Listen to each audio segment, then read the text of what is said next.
Thank you for tuning in. Tonight, we're talking about the conservative case for criminal justice reform. And if you were not aware, and you probably were, this month, the House of Delegates and the governor's mansion shifted from Democratic to Republican control. And that obviously, well, not obviously, it altered, some would say it altered the landscape for criminal justice reform, or maybe it didn't. Since our inception, Justice Forward Virginia has proudly cast ourselves as bipartisan. And oops, sorry, 1 second. And we do that because traditionally criminal justice reform has been bipartisan, and we know that it ought to be bipartisan. And in many states, including those that are one would consider bright red, it's not just bipartisan, but Republicans have even led the way. In recent years, for example, Mississippi has passed limits on sentences for technical violations of probation, and they've expanded parole opportunities. Texas was known for something called the Texas Miracle. Maybe they were a little bombastic with that one, but they definitely took action to reduce their prison population. They did an exceptional job with it, both improving people's lives and communities, but also saving their state a great deal of money. And states like Oklahoma and Utah have made drug possession from a felony into a misdemeanor. So we know this can happen, and we know this can work, and that's why we are here tonight. We want to talk about what is the conservative case for criminal justice reform? What's the path forward in the Commonwealth of Virginia? And we're joined tonight, myself and Brad Lindsay, who's also in the leadership team of Justice Forward Virginia. We're joined tonight by two excellent guests, Delegate Carrie Coiner. She's a Republican from the 62nd District. I believe that is Chesterfield, Prince George, and Hopewell, if I'm not mistaken.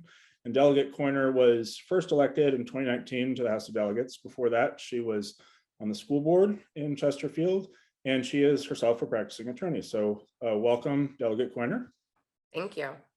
And we're also joined by Ben Knotts. Ben Knotts is the legislative liaison for Americans for Prosperity, and he's also a minister at the Disciple Company, a church in Richmond, I think that's right.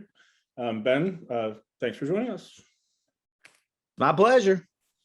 And Brad, we got two Brads tonight. The other Brad is, like I mentioned, he's on the leadership team at Justice Forward Virginia, and Brad's day job is as a deputy public defender in Lynchburg. And if you didn't know, I'm also the chief public defender in Arlington County in the city of Falls Church. So I'll get us started here. I think as we were preparing here, we're genuinely curious, want to know more about your background and why these issues matter to you. So I'll ask that of you, Delegate Coiner, first. You can just tell us a little bit more about your story and why criminal justice reform matters to you. I think a lot of people may know this, some people may not know, but you really are one of the strongest votes in the House of Delegates for the issues we care about. So, love to hear more about why these issues are important to you. Sure. Well, first, thank you for having me. I told everybody on the panel before we got started, I wake up at 4:30 a.m. every day. This is about my bedtime. So we are going to have a great hour or so together, but someone might have to nudge me in Facebook world to keep me up. But really, my passion around justice reform probably centers around four different things. One, my faith.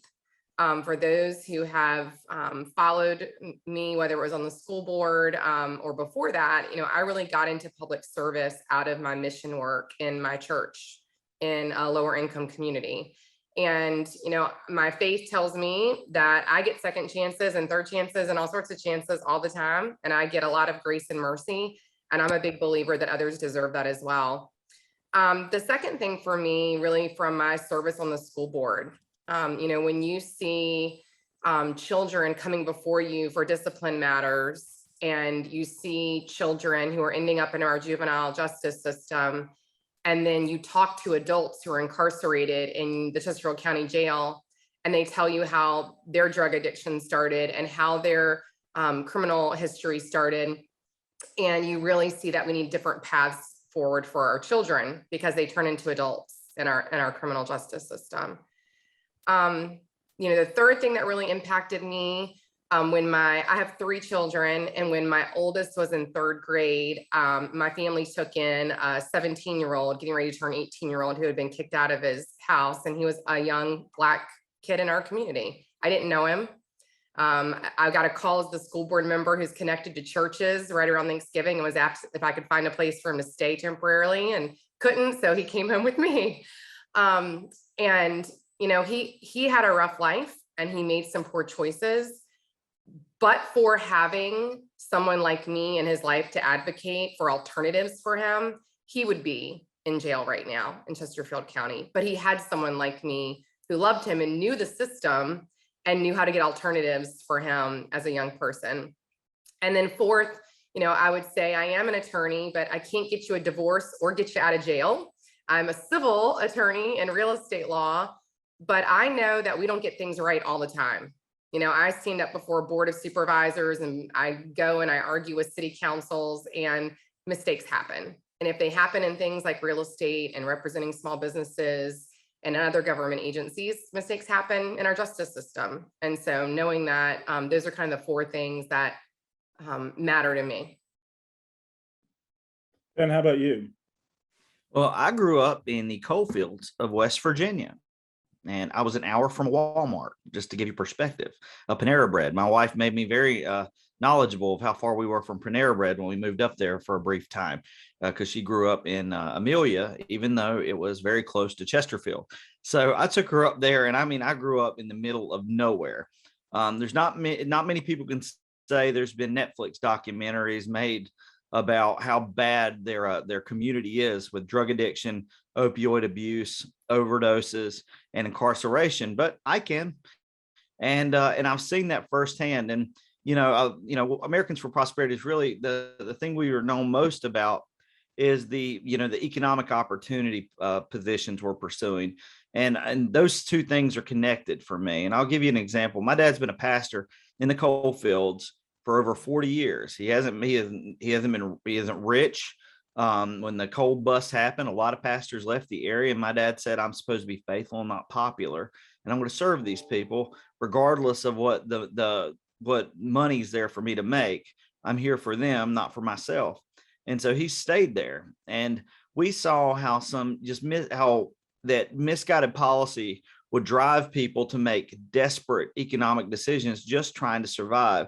The one that really hit me the most was there was a permit for a coal cleaning operation in my little town of, I don't know, like we're probably like 500. I mean, if you literally get in Google Maps and look up Brenton, West Virginia, I challenge you to do that, and you'll be like, he's lying, he's joking. No, it's just a sea of green, and the closer you get, it's just a road.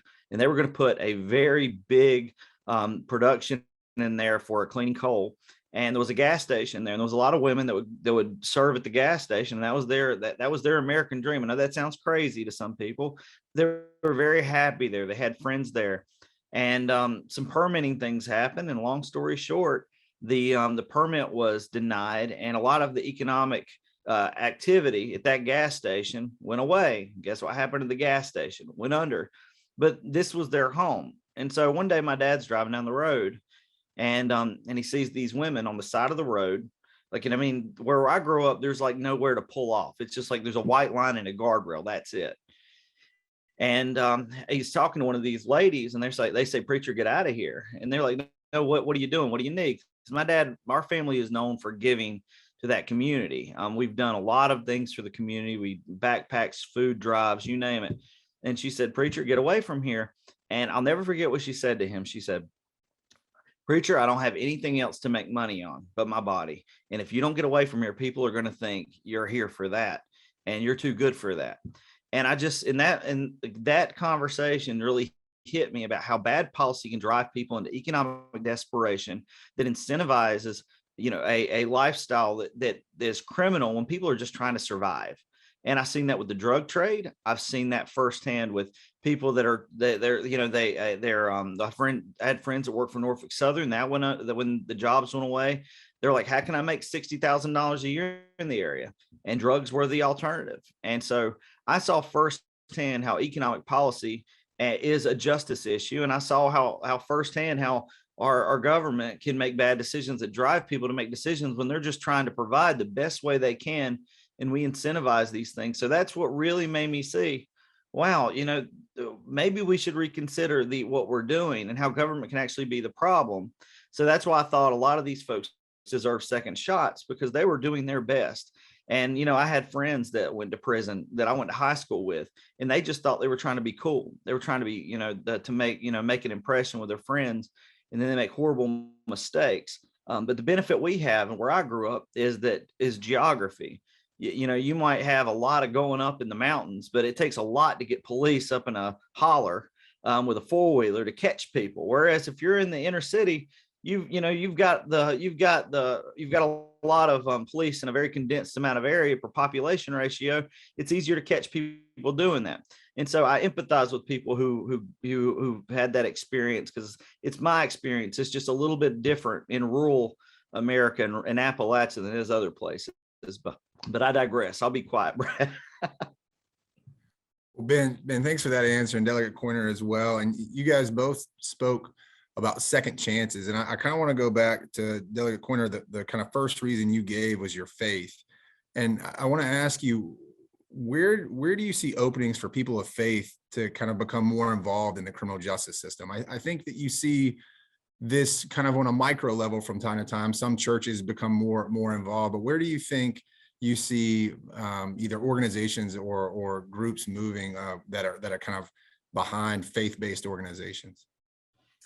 I really think it takes folks within our different church communities willing to have some hard conversations. It's kind of like Ben always tells the story. In law, I would say, liberty for me, but not for thee. But it's kind of very similar, right? Like, I deserve forgiveness and another shot because of what I've done.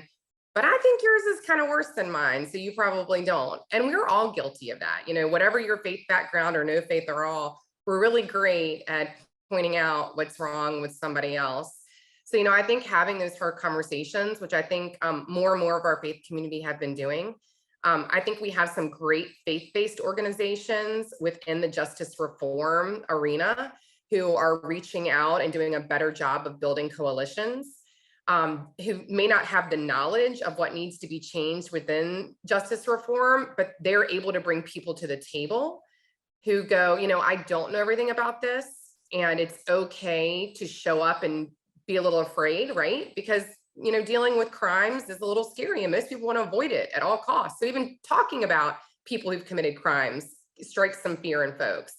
So I think our faith communities have the ability to bring people around the table to have those conversations and partner with those who do understand the research behind justice reform, who do understand the impacts on our community and on family units, and are able to help with that. So I think there's been some movement. I think we have the ability to bring some more people around the table. Just jumping off of that. So I've always seen one of the biggest problems about criminal justice reform just being one of information. And, you talk about the values of people of faith and that these ideas ought to resonate with people of faith. But, and I think you even touched on it, just some people aren't really familiar with the issues, but that's something we struggle with in advocacy, whether it's with Republicans or Democrats or independents or whoever. Is just not a whole lot of people know a lot about how our system works, the ways it's broken, the things that need to be changed. And, I guess what I would ask is, in this context, how can reform advocates, people who care about this, what can we do to engage more Republican support for these issues? Sure. Well, I think unfortunately it's with a lot of issues, someone grabs hold of it and then it becomes a one-sided issue, right? Rather than it being a bipartisan issue. I mean, even kind of the title of tonight, I was for justice reform, whether it's conservative, liberal, whatever you want to call it. I'm for people. And so I think getting back to it being a dignity issue, I think that's part of the whole faith thing, right? There is human dignity, and we need to be mindful of that. When we start talking about people as people who've made mistakes and who have walked a different path than we have walked, I think you bring that human dignity out, which allows us to have conversations centered around people.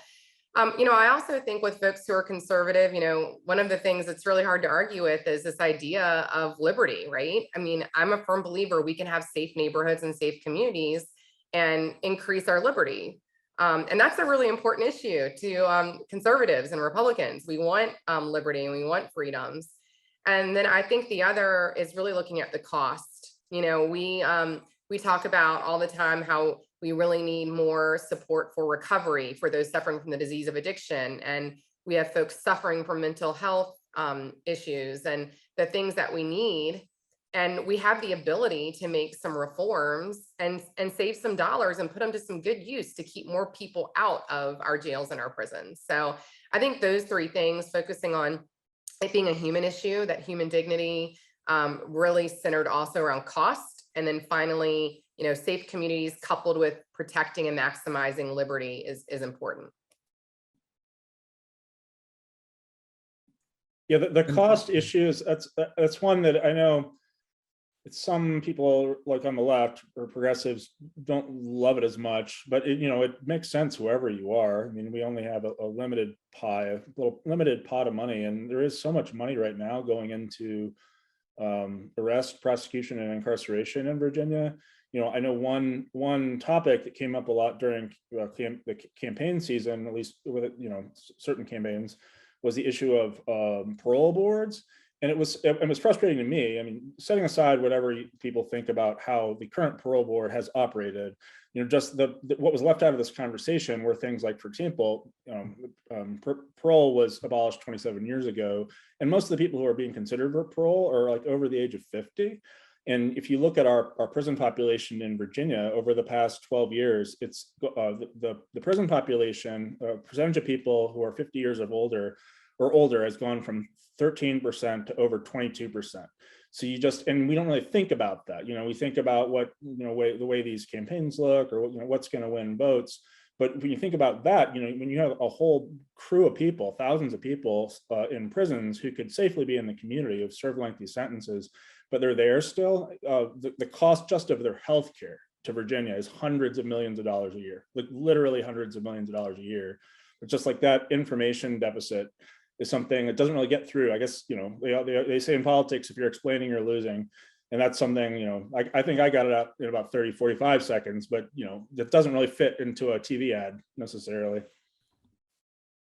But I think if I could go back, Delegate Coiner, to something that you said, and Ben, you touched on this with you, kind of your stories about growing up. You know, there's this process of othering, right? And that somehow I am different from the person who is charged and comes into the criminal legal system, right? That I am somehow by my own, and I'm not saying that this is an entire mentality, but I think that there are individuals who subscribe to this where it's like, okay, but they did something wrong, or, you know, but they made this choice, right? And they don't see addiction as a disease. They don't see it as the public health issue that it is. And I find it, and I struggle with this in my day job, where of trying to relate individuals who otherwise are unrelatable to at the outset. And so I just wonder how these stories, and I kind of think about the opioid epidemic, right? So, you know, there's a lot of data out there that when individuals who were largely associated with opioids were Black individuals or people of color, society really didn't care. But then when it hit our schools, and, you know, over here, Hidden Valley, which is a very popular, very prestigious school out in the Roanoke area, then we all started worrying about it, because now we were worried about, you know, our kind of suburban kids getting affected by the opioid epidemic. And so I'm just trying to figure out how we can kind of make that connection, because I think once we make that connection, that's really going to be the driver behind it, because that's really going to add that personal touch.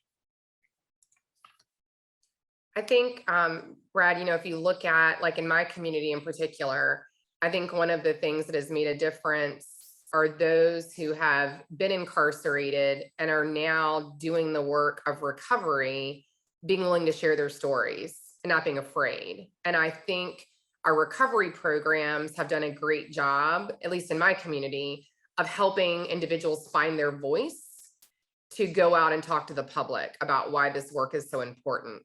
You know, I also would challenge folks, and I think we need to do more. Obviously, with COVID, it's challenging, but I would challenge someone to go to your local jail if you are in your 30s and 40s and not find someone you went to high school with. I don't think you can do it if you still live where you went to school. You know, every time I would go visit Chesterfield County Jail, there was a woman in there who I went to high school with, or a woman in there who my kids went to school with, their kids.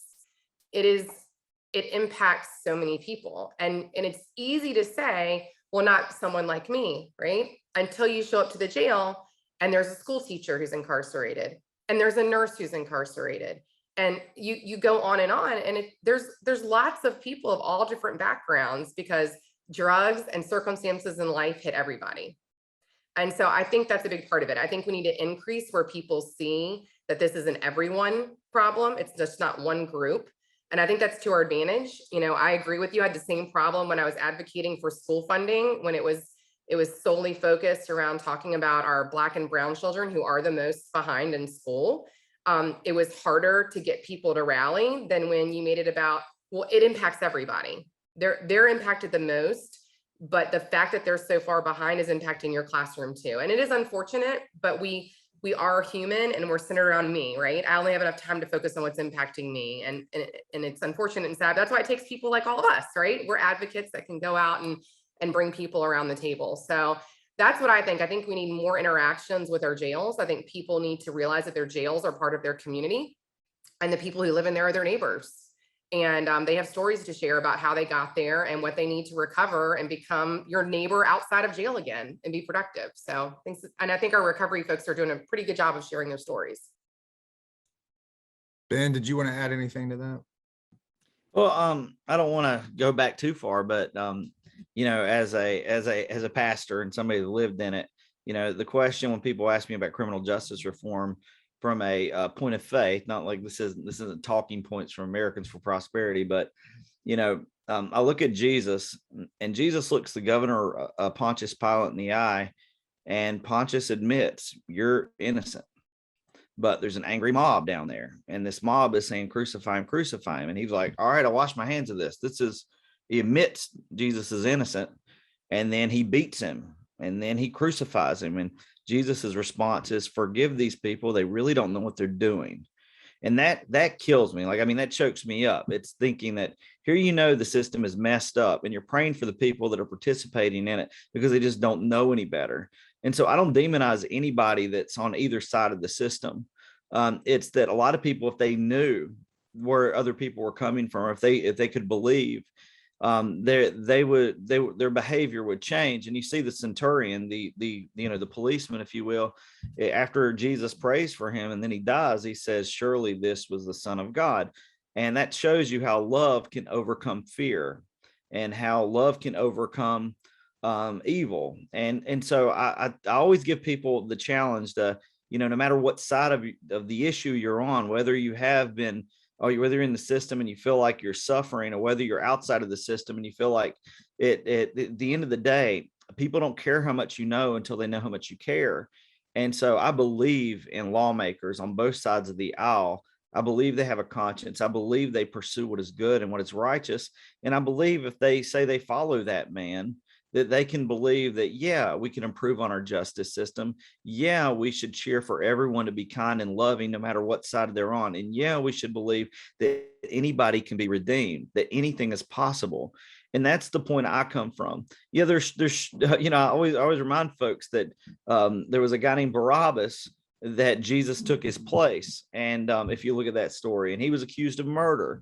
And the point was that he was willing to take his place. So I don't want to preach by any means, but my point is that you see a system right there. And the point in that if we are kind and we're loving and we believe in people, believe what is possible, that if they see the truth will set them free from their point of view, so that they can make the right choices. So if you can see that Jesus could be the victim of criminal justice, and he didn't yell of a poor justice system. I mean, he didn't yell about Rome or say, let's overthrow it, but he transformed the system by loving these people in spite of what they did to them, you know? And so I always get frustrated when I see people, their solution is let's bully people, let's mock them, let's yell at them. When the reality is, if the stats, if the data, and if the truth is on your side, you know, don't stoop to the lowest form of humanity to try and change people. Don't use fear, because love will transform them. And love is about believing in people. Love is about suffering so that you can lift people up. So I don't mean to ramble, but like that is where I try to get people to understand, you know. And Jesus taught us to pray this prayer, forgive us our trespasses as we forgive those who trespass against us. So I think anyone of faith who has to pray that prayer and go to Easter service and look at Good Friday, the example he set, how he taught us to pray. If you begrudge anyone the same grace, you're, in a personal level. Now the policy levels is different. Like, how do we change bad policy when we think it's not encouraging the outcomes we want? From a faith perspective, it says that individuals are empowered by God to control their government, that is ordained by him. So we all have a role to play. So the outcome we're pursuing is what is the best policy for public safety? Well, that's just a matter of getting the facts out there. It's not about bullying somebody until they get you the vote. It's not about shaming somebody until they get the vote. It's about giving them the facts to show that the data, the fact, and the truth is on your side. So that's what I've been trying to do, connect those two things. Some people they have really good intentions. They want public safety. They love their communities. They want to make sure they're safe. So we've got policies that actually do that, and it does improve on the status quo. And that's what we're trying to get. Yeah, thanks so much for that. I mean, I totally understand what you're saying about, these ideas of forgiveness and like radical love and, redemption. It just feels like those themes are so rare in politics. And like, how do you, or government, like, how do you inject more of that? Like, how do you get elected officials to be thinking about this in terms of that and those like grander human themes that that we, like, I see it on a daily basis when I'm representing my clients. But when you're standing in Richmond, you're thinking about the bill you're going to be voting on, being able to humanize that, being able to understand how it's going to affect a human being, a life, a soul, like how do you get elected officials to think more about it that way? I don't know. I want to say that real quick, Carrie, and I'll let you jump. I don't mean to. I look at, the civil rights movement, and, I grew up with it, and I grew up looking back. And one of the things that's really struck me is I called it, when you know what's righteous, and, righteous is doing what is right because you care about people, love, again, I don't want to preach. I'm just saying that the scripture says that perfect love casts aside fear. You don't use fear as a basis for your policy making. It's not that you don't feel fear. It's you set it aside for the hope of something that's better. And, fear can make you keep the status quo. And I see in the civil rights movement, there was a lot of people that utilized fear because they were like, well, what might happen? What might happen? And then there were people that said, I don't care what this is going to cost me personally, because I see what's to gain. I see that people can be treated equally. I see that people could potentially, my children could grow up, and that people won't look at the color of their skin. They'll look at them as an equal, and they'll lift them up. And they were willing to suffer for that. They weren't just suffering for their children. They were suffering for the hope that people would see the righteousness and the truth of what their choices and their decisions to suffer for what was true. And so I think that's what really transformed people. They weren't, when you hear Martin Luther King and see all that they suffered, when you hear that and you see it, it really inspires you to say, that they're suffering for this because they care about it. And I think that is to see people suffer and do you no harm because they have a hope of what the future could look like. I mean, that's love. It sacrifices, it suffers for the hope. It's not worried about what somebody says, look what you're going to lose. You might lose that job you have, or you might lose X, Y, or Z. And they say, but look, this is the right thing. And even if it costs me something, I'm willing to lose those things for that possible gain, not just for their children, but for their country, for their community. And so I see that there's so many people like that. I have a friend, Sunita, and just to hear about how graceful someone can say, yeah, they think because of their circumstances that the justice system has really put pressure on them and been wrong to them, and yet they suffer with grace and mercy, and they want out. Yeah, they want out. They want a second shot, and they want to show the world what's possible with someone who can be redeemed from their errors and their failures, and yet they suffer with grace and mercy and wish no harm on anyone. And I think that's what people need to see. Like Carrie said, you have to go see for yourself. My people suffer for lack of knowledge. And I think Carrie's right. I think a lot of people assume a lot about the system, but they don't know because they haven't put in the time to actually go see it for themselves.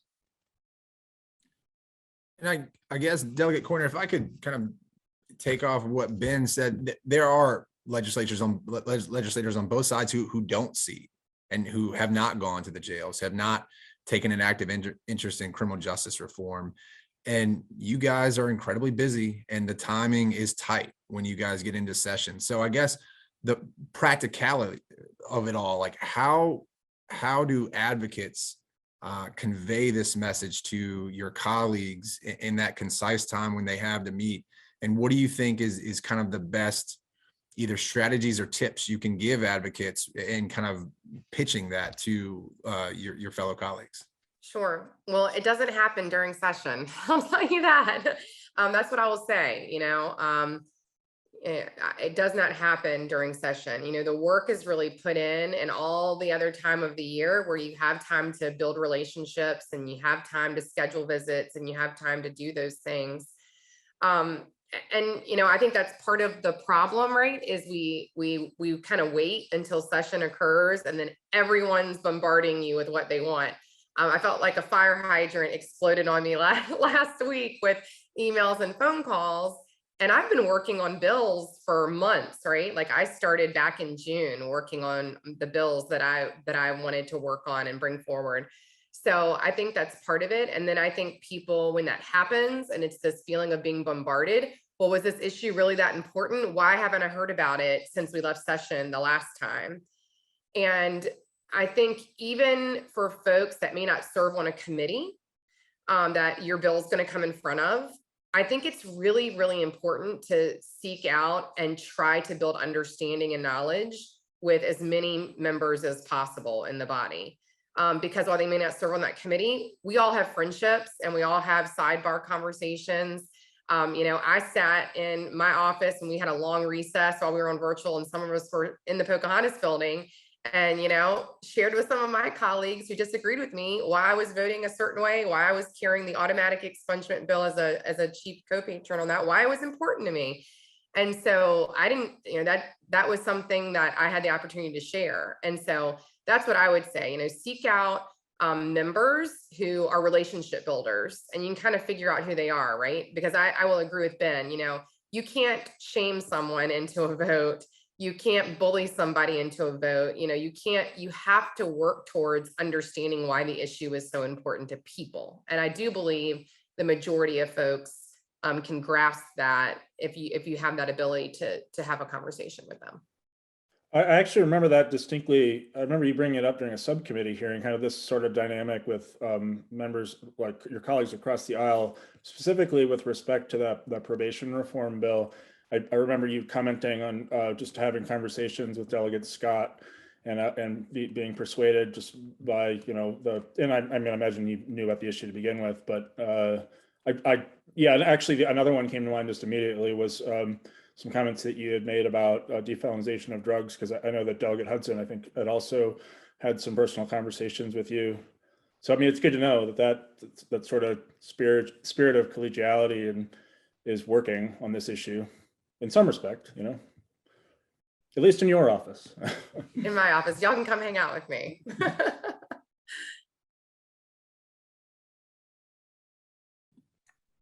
Brad, you're up. Yeah. So I guess, Brad brought up defelonization and Delegate Coiner and Ben, you guys both talked about kind of the impact of substance abuse in the communities that you either lived in or grew up in.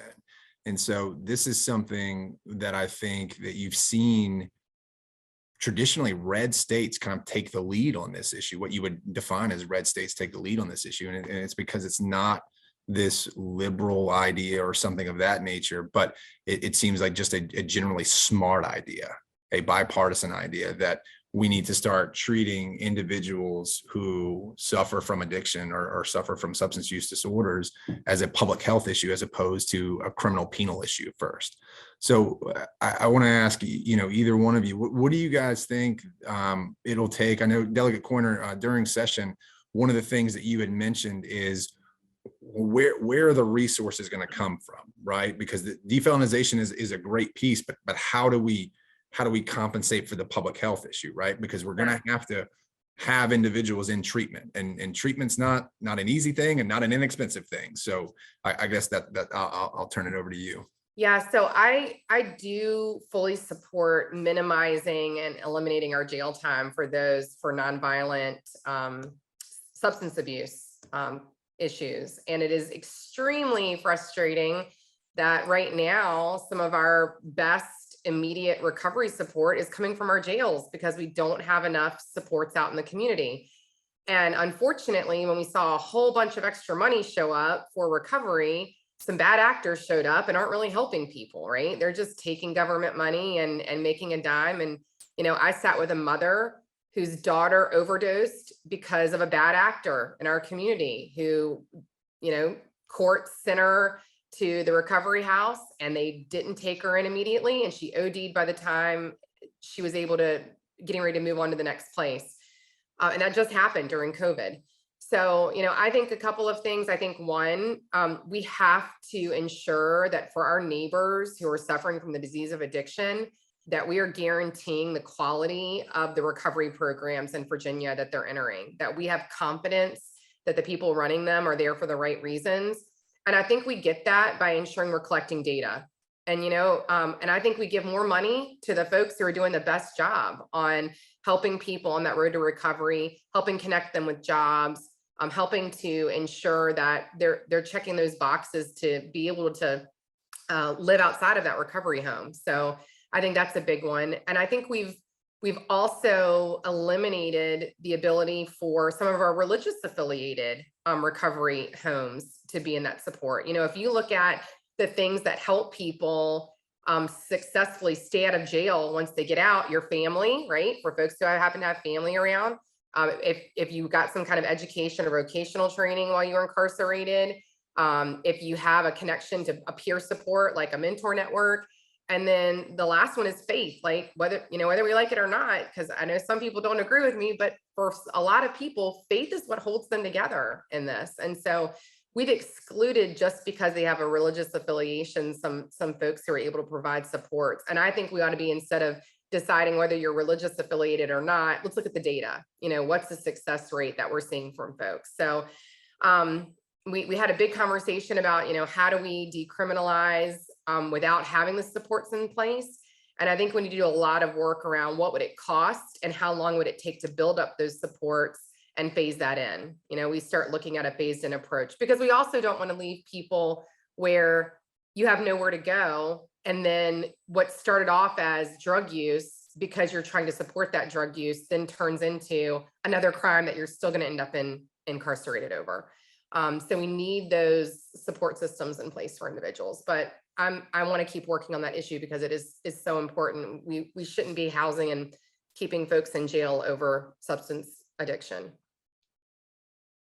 You mentioned the issue of cost. Where's the money come from for treatment, and how do we rebuild that treatment infrastructure? And what comes to mind is an interesting sort of procedural oddity about the General Assembly is that you're required to calculate the costs of bills, but not the savings. And this just comes up a lot with prison reforms and criminal justice reforms. And that would be huge in this context. I know I just did a little, looked up some data before we got on here. So California is one of the states that has defelonized drug possession. And in the very first year after defelonizing, just the savings on prison costs, like on imprisoning people, and this is only possession offenses, was $68 million. It's a bigger state than us, but I mean, I'm sure it'll be tens of millions of dollars, and that doesn't even factor in the costs of arrest and prosecution and other things. You take that money and put it somewhere else. I mean, Brad can speak to this in where he practices, but I'm like, just the deficit of treatment options. Like in Arlington County spends $150 million a year on its Department of Human Services, huge budget. And they're really well run in general, do really great work, but they don't have a single long-term residential substance abuse treatment program. So the only one that exists is a program called the ACT Unit, and it's in the jail, and it's 9 months long. So if you've got a really bad addiction, the only option that a lot of our judges have is, or they, at least if they think, is to put them in jail for like 9 months or 12 months. And of course, like if you could have treatment in the community instead of a jail, it's far preferable for so many reasons. But it's just, why is that happening? I think, Brad, I think you mentioned something about like the lack of detox facilities in Southwest Virginia, It's right? huge. Yeah. Huge. Yeah, we don't have one in the city of Lynchburg. And so It's crazy. That's absolutely we crazy. don't have anywhere to go. And, Delegate Corner, to your point, there is no one size fits all treatment facility that we would send anyone to. And touching on the faith-based kind of religious substance abuse inpatient programs, certainly not for everyone, but certainly shouldn't be excluded either, because it's one of the ones that we use here in the city, that it's not in the city, but it's one that we often refer people to, is a faith-based organization. I can think of others that aren't religious or aren't faith-based, but I think certainly when you're talking about treatment and you're talking about kind of and when you talking about people with recovery, it's like what fits their recovery, right? You want to meet that individual where they are, because that's the person you got to help recover. It's not a one size fits all. I also think we have a lot of work to do around, having peer recovery folks at our hospitals. When we want to talk about where we catch people before they end up in jail, the hospitals is a great place where we can catch people, where if we had someone who was there to immediately connect them and get them to that recovery facility, that their next step may not be instead of the hospital in front of a judge in a courtroom. So that's another intervening point that I think where we can go. I think the big thing is figuring out, yes, we know that we will save money in our jails by reducing the crimes for drugs, but I think we have to be willing to spend money up front to get the system in place to serve people, both for drugs and mental health. We have to be able to spend it up front, knowing we're going to save even more on the back end. And that's hard to convince, I think, folks to do. It's a hard task. So I think that savings piece, right, is something that we really need to work on and flesh out and show from other communities the success they've had there centered around mental health and drugs. And if I could chime in there, one of the things we've been trying to do is, there was a really it became a partisan fight about who's going to pay the healthcare bill over the last 5-10 years. We stopped arguing about, and who's going to pay the price of healthcare is basically a demand argument. How do we pay for demand? When in reality, we should have been asking, how do we increase the supply? Because if we increase the supply of healthcare, we lower the demand and we lower the cost. And there's been technology that UVA pioneered called remote patient monitoring. And it really falls in line with what we're talking about right here. I'll give you an example. COPD patients are the big drivers to Medicaid costs in their utilization of the ER. UVA has this program with remote patient monitoring where it costs only $50 a day to treat these folks at home, and it lowers readmissions. It lowers the cost of care. But here's the crazy thing is the outcomes, the quality of care and the satisfaction with care was actually at 99%. People loved it because they weren't sitting in a hospital room and they were getting better care with better outcomes. But guess how much the COPD patient paid on average while they were sitting in the ER? Around $5,000. But yet we couldn't get the state to pay $50 per person per night for this. So $5,000 versus $50. If you can't charge the $5,000 if they're sitting in the bed, but you're saying it costs more to pay the $50 for this new benefit to treat them at home at a lower cost. And so that's an example of this remote patient monitoring technology isn't just COPD patients. It's also for drug addiction. It's also for treatment in the home. And there's a company that actually, there's a program that Governor Northam actually, he kind of kicked it off, but we have the opportunity with Governor-elect Youngkin to really embrace it. And it's called Unite Us. And the idea is that, let's say you go to the ER and they realize you really don't need to be in the ER. You're a lonely grandmother who's just really, really lonely. This program connects you via telehealth with AARP. and they call you every day, so that now you're not using this hospital bed that somebody actually needs, but they can apply that to anybody, somebody who's addicted to drugs and who's done time because they're addicted to drugs. And they say, well, the best thing to do is put them in prison and put them in the program like you're talking about. We don't have to do that. And again, this is pennies on the dollar versus the alternative, which is housing them in prison or sending them to the ER.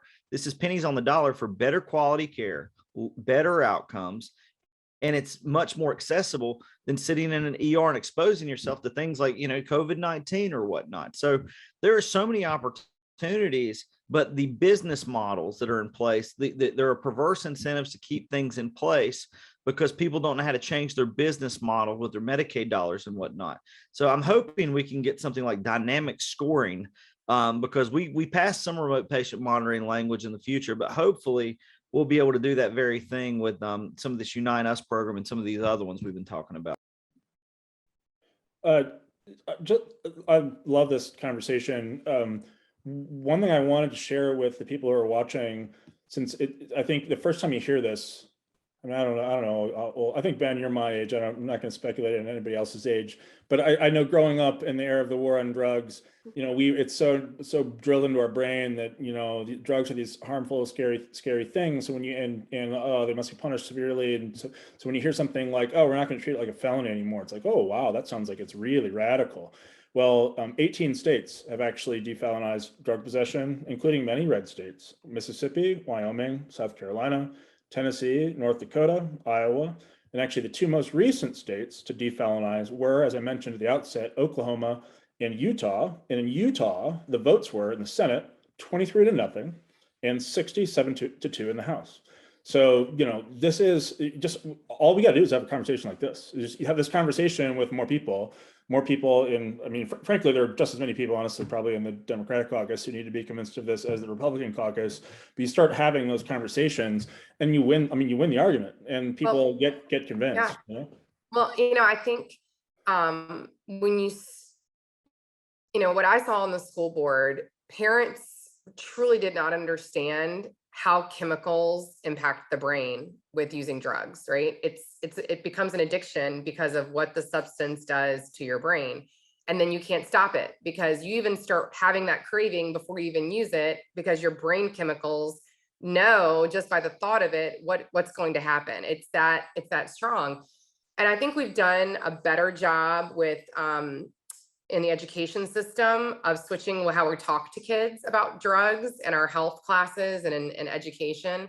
And we, especially because of pain medications for sports, right? We really started explaining to them, if you're offered pain medication, here's what happens. Here's how addiction starts with those. We've done a better job. But we really need to have deeper conversations in our communities. This is again how the faith community come in about the true disease of addiction. And I think if you can really start having folks understand the disease, it becomes easier to say, so then why are we making it a crime, right? If you didn't hurt anyone else, if you didn't do anything else with it, why would we have you sitting in jail? Not only sitting in jail that costs money, but this is another great reason why conservatives should be on board. Once you have that charge and you are found guilty, when you leave, we care about family units. You oftentimes can't go back and live with your family because a lot of places won't let you, if you have a criminal record, live there. So you've destroyed the family unit.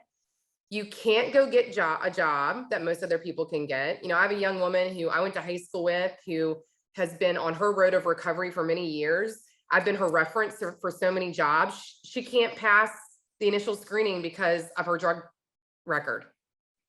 And she's amazing. She'd make a great employee, but she just can't get there. So we're hurting, people's ability to have jobs. We want everybody to have jobs. We want everybody to be productive and contribute. So it's a huge issue, not just the incarceration financial impact, it's the after impact on our communities that folks should care about, and the impact on families. It's huge. It frustrates me so much, especially for men, because we want to talk about that they're absent from their family and from their community. And oftentimes their criminal record doesn't allow them to live where their spouses and their kids live. And that's a fact, because I did my mission work in one of those communities, right?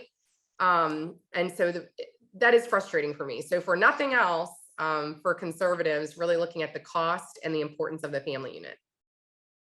Sometimes I frame it as like, if you could start all over and just envision what a punishment's going to be for possessing a substance that gets you high, like, would you make the person lose their job, make them unemployable, make them lose their kids, make them not be able to live in get their housing benefits, make them ineligible for student loans, like, make them lose their civil liberties, the right to vote, their right to possess a firearm? Like, would you do all those things? And people are like, no, I wouldn't do that. So why are we doing them now? I mean, it's And like, the state has a role in that. You look at the licenses, we have boards that the state has for all sorts of licenses. And, the state agencies could go through and start to say, all right, we're not going to include these things as screeners to screen you out of being able to get a license for certain things. So we do have the ability outside of, what I really would like to see is expungement of records in a shorter period of time for these offenses, and for those who are experiencing addiction to not have them to begin with.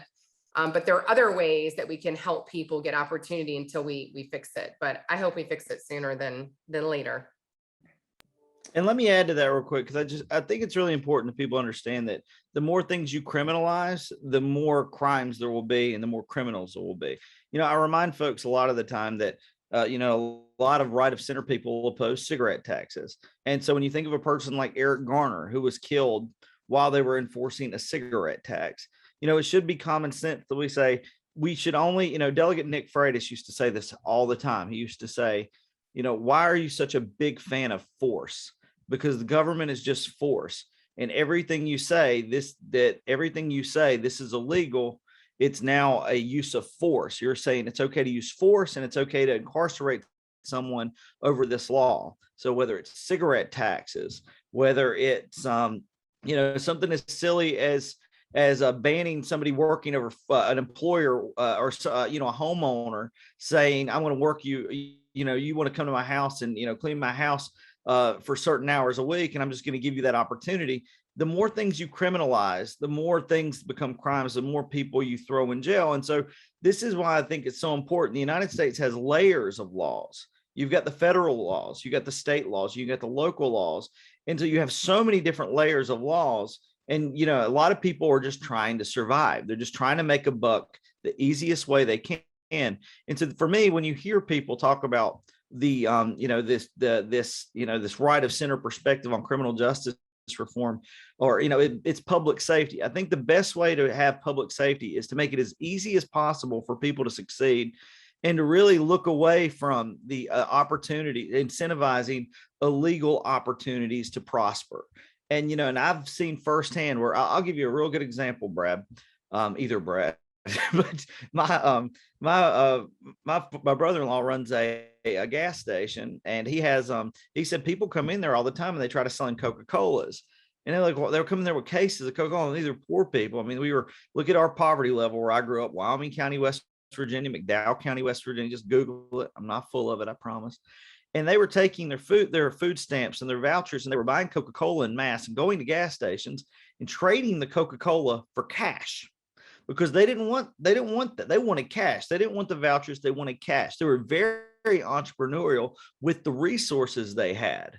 And, that was their opportunity, and they capitalized on it. And for some people, drugs are an opportunity. They capitalize on it because the opportunities just aren't there. And it's easy for somebody to say, oh, well, why don't you just move? Why don't you abandon your family and everything you've known? That's a scary proposition, because that's their safety net. So they think, I'm going to stay here. I'm just going to do something nobody's going to notice. And what happened is they either got addicted to it themselves, or they sold it, or they participated in the market, and they ruined their lives trying to actually make a living for their life.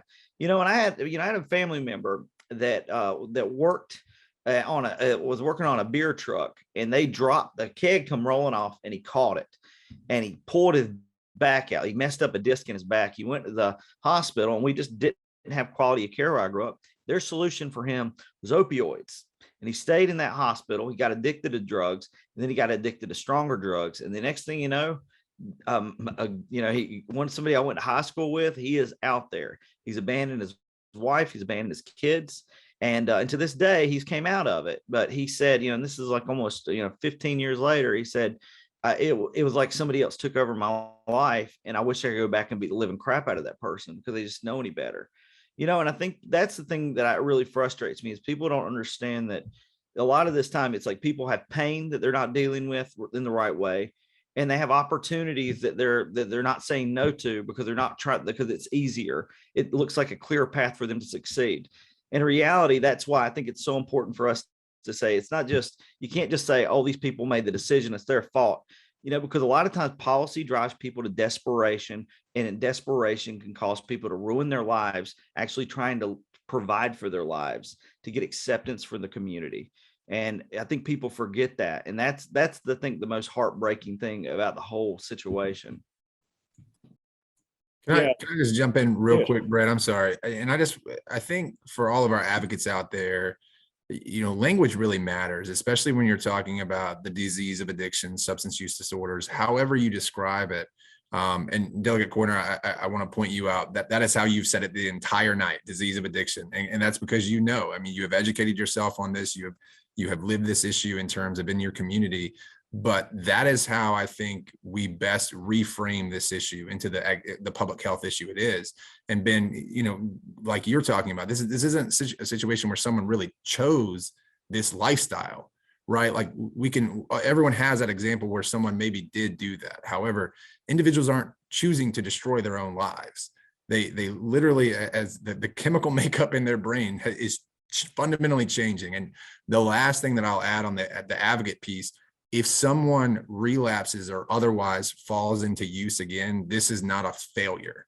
And I think that's important for our advocates and for the legislators to understand. That is not failure in terms of reuse or what is termed relapsing, right? That is a product and something that is inevitable with recovery in times. And so this is something that should be applauded and how that person responds from that. So I just want to throw that piece out. And, I think also a real, for folks who don't understand it, and it is a little lighthearted, but I'm like, how many times have you gone on a diet and you go back to the bag of chips because your brain likes them and it does something for you, and then you fail at trying to give up whatever it is you're giving up? I mean, we do it with other things. There's so many things that our brains get us addicted to. I mean, our cell phones, right? I mean, it's horrible. Luckily, it's not a crime to be addicted to keep looking at your cell phone during meetings. But, different industries have figured out how our brains work. They have figured out how to get us addicted to it. You can go through all the different things, whether it's food, technology, marketing on ads, drugs, you go down the list.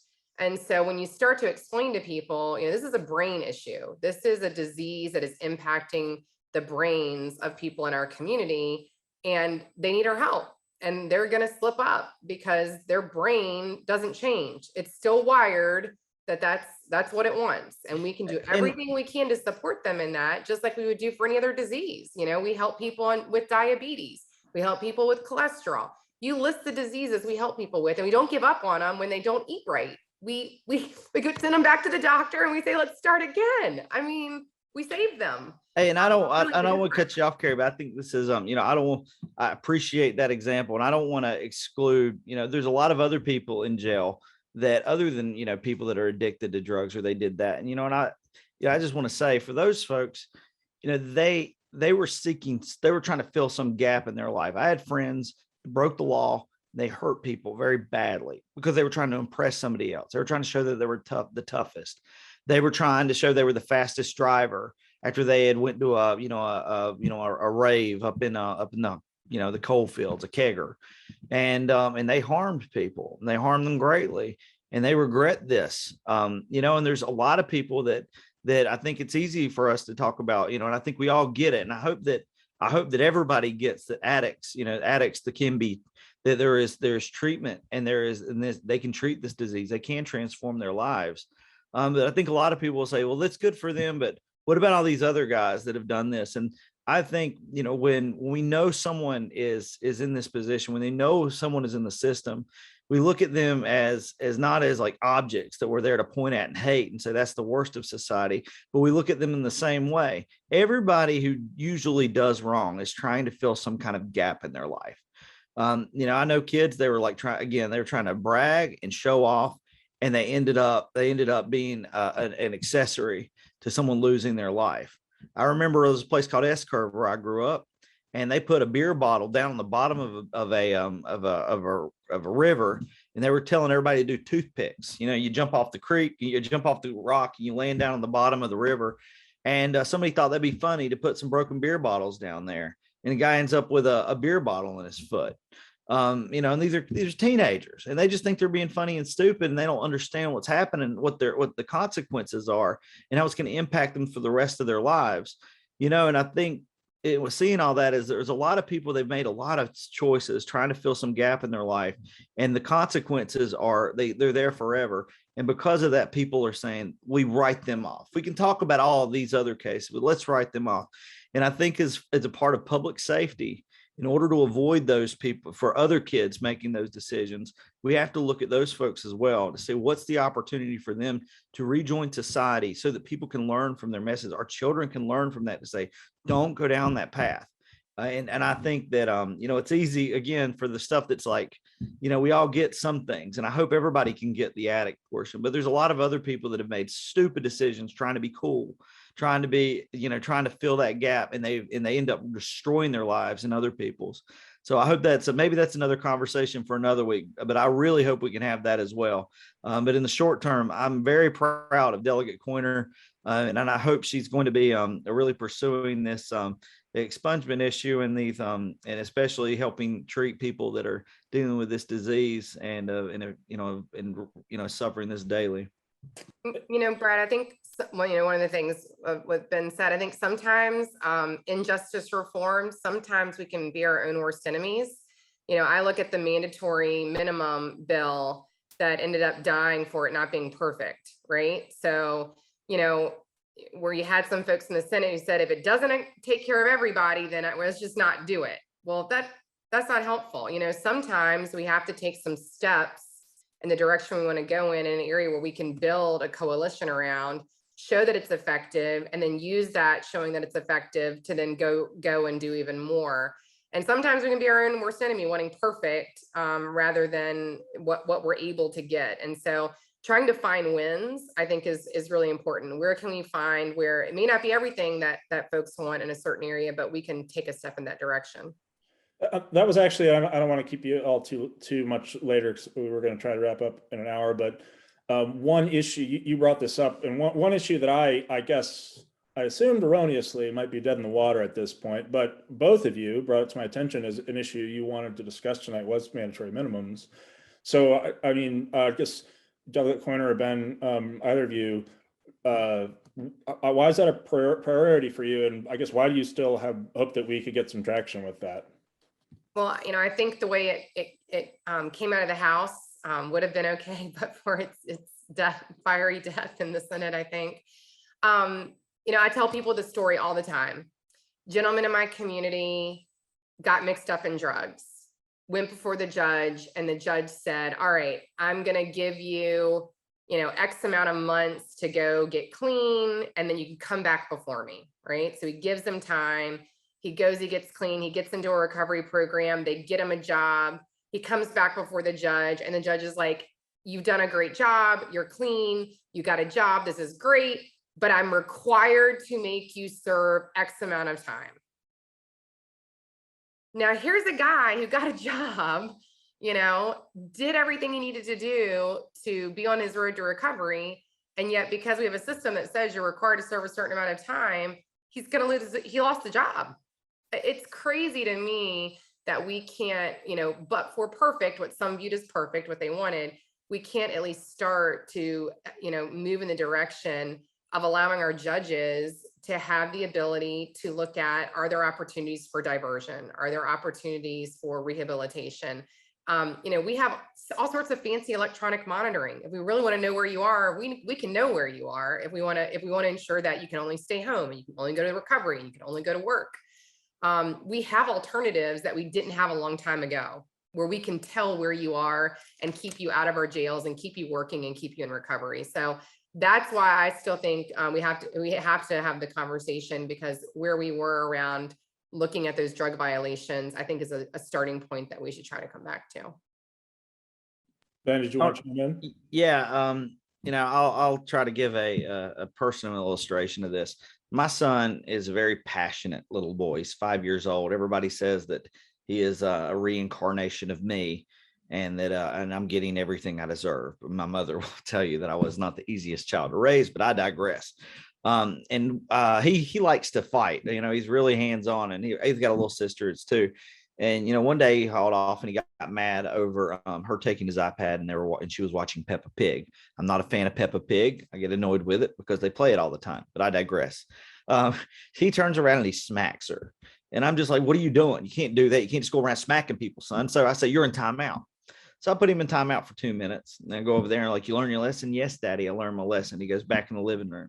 Next thing I know, I hear her screaming again, and there they are fighting. There he goes again. He slaps her. I say, you can't hit your little sister. You can't just hit people when you get mad at her. And he goes, Dad, I want my iPad. I was like, it don't matter. Back in timeout. So now we went to 5 minutes. So here's the thing: is the outcome, putting him in timeout is an activity that's trying to deter a behavior. The outcome is not putting him in timeout. The outcome is that he learns self-control to deal with his emotions in a way that he doesn't harm other people. That's my outcome. My outcome is not to throw him in timeout forever, because one time I'm not a kid, I put him in there for like 15, 20 minutes. I said, Alexa, 15-minute timer. And I let her sit his behind in the corner there for 15 minutes. And then I come in there, and guess what? It still didn't change anything. He was still doing this. And I'm like, son, I got to teach you that. And here's the thing is, when I sat down and said, do you love your sister? And he said, yeah, I love my sister. And I'm like, love her with your deeds and control yourself. I don't care how you feel. Choose to love her in spite of how you feel. If you get mad with her, that's what I want you to learn. Have self-control, use that anger and that energy in a way that doesn't harm everybody, and learn to express yourself without harm. That was the outcome I was pursuing. So I could have said, you get a mandatory minimum. You're in timeout for 30 minutes. And if you get worse, it's a mandatory minimum of an hour. The outcome is just throwing somebody in timeout, basically. It's separating them from society and assume it changes them is not the outcome we're pursuing. The outcome is to transform behavior, deter and to restore what's been stolen from someone or taken from someone, so that they can rejoin society, and they don't have this target on their back to say that they've done harm or whatever. They've been restored to society, and the government that's the outcome: restore the scales of justice, make them balanced. So there's no what's the difference in 5 minutes and 70 days? There's no magic to saying I'm separating you from everybody, because the outcome is learning to condition people, discipline people to learn to say, I'm saying no to this desire that harms myself and harms others. And it's basically teaching them to love others and love themselves. And that is something that just arbitrary timeouts, throwing people in prison for minimum amount of time, there's no guarantee that 10 years versus 15 years transforms someone. So that's why I think it's not just a conversation about mandatory minimums. It's a conversation about earned sentence credits, about, well, how can we make sure people return to society, people that are definitely returning to society? How do we ensure they're transformed to ensure there's less victims across the board? Right now, it's just built on hopes. Man, I hope that extra 5-10 years transforms that person. Whereas we could spend 5-10 years transforming them so that when they rejoin society, victims have confidence to know that isn't going to happen anymore, or that it's less likely to happen, and that person has been transformed. And I think that's what our society wants. Everybody loves a comeback story. Everybody loves a story of redemption. And I don't care what people say when they hear that and they see that. It really does say anything's possible, because it's into your children one day, and it could very well be your child. It could be your child that you say, I really hope my child can come out of this, whatever it may be. And you'll find yourself in that position of some mother or some cousin or some sister saying, I want a second shot, and I want you to hear this story. So I don't mean to ramble, but I mean, that's what's at stake here. And I think it's not just for them, it's for our communities, so that those paths aren't walked again. And we only do that with people telling them, don't go down that path, from personal experience. So we're going to wrap up in a second, but Delegate Quinter, I want to give you the final word. Just thoughts on anything we've been discussing, or any other bills you would like to tell our viewers about? Sure. I think one thing that we didn't touch on is the importance of having quality attorneys. You know, that is one of the reasons why I'm also very passionate about justice reform. You know, the young man who came and became part of our family ended up using a drug. It completely set him off. He was out of his mind, stole a vehicle, came after my sister with a knife. He had no idea what he was doing. You know, the police ended up going and finding him. But for us stepping in and ensuring that he was treated in the ability to get a second chance, right? Because I was capable of doing that. Because he was a kid, right? He didn't know what he was doing. But I watch so many other people who don't have quality attorneys, who don't know any better.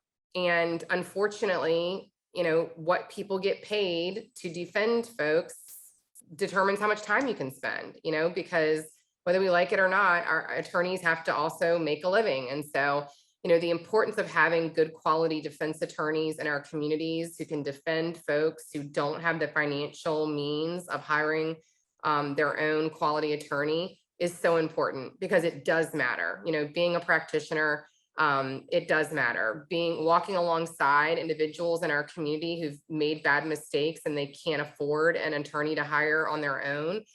It matters that people like me who can step in and say, yes, but I'm going to talk to the person who's handling it, because they need to know that there's someone else who cares. It shouldn't be that way. You know, we should have a system designed where the person who's prosecuting is of equal substance and time able to give to a case as the person who's defending it. And I think that's extremely important, so that we have a more just system. Yeah, I thought I was enjoying this conversation up until then, and this took it over the top. You know, Brad and I are both public defenders, so that I really, not only do I appreciate that, but I couldn't agree with that more. You know, I know you represent a lot of Chesterfield, and Chesterfield has a reputation for having a pretty tough criminal justice system, and I happen to run a public defender's office in a place that was considered to be very similar, Arlington County. And really, I think it was the lack of a public defender. Now, Arlington has one of the newest public defender's offices, even though it's 17 years old now. It's still relatively new, and it took a long time for it really to get going. But just not having that zealous counterweight to the very strong arm of the government, it can cause major systemic problems. So we're looking forward to great things from the Chesterfield Public Defender's Office, I know, and yeah, we definitely appreciate the support for zealous and client-centered indigent defense. So we went a little bit over, but like I said, this was really awesome. I really enjoyed talking with both of you. This is just, we talk about it. It doesn't feel honestly that much different than any of the other conversations we've had about criminal justice reform from advocates on either side of the aisle. And I think that just goes to show how much we have in common on these issues. This is like the unicorn of policy these days. I think it still can be. It was in Congress, like with the First Step Act.